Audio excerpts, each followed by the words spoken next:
Calls for the removal of Confederate statues ring in the wake of protests across the country.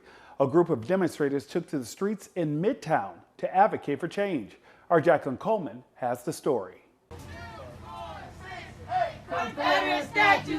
Tonight, more calls for racial equality and the removal of Confederate symbols as protesters march in Midtown. This weekend, the group making their voices heard in a $35 million Midtown district filled with several businesses. We are here to impress upon the business community the urgency of working with us, the citizens, to go to the Forest County Board of Supervisors meetings and implore them to speedily, expeditiously remove this Confederate statue that now stands in front of the courthouse. Pastor Christopher Preston says the Forest County Board of Supervisors has been reluctant on moving the Confederate monument downtown. After hearing members of the community voice their feelings at a board meeting, it was voted to put the issue on the ballot in November. All of our requests have fallen on deaf ears until now, so we're hoping that the business community will help them to understand the economic impact of not doing so, and hopefully we can get some traction on this, getting this statue removed.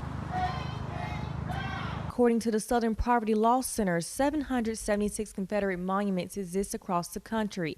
Only 61 have been removed. Some are hoping this one will add to the number of removed statues. These symbols create the same fear and terror as the KKK cross burning. While others disagree. Monuments were put up to honor the soldiers that fought for the Civil War. There are museums set up. They can take them to the museums where people go to learn about statues and what not to do. When we see these statues, it's just an act of intimidation, and it's a throwback to a time when blacks were dehumanized and devalued, and whites were celebrated, and we can no longer afford to live in that time, in the year 2020. Protesters say these events are organized to promote peace, unity, and equal rights for all.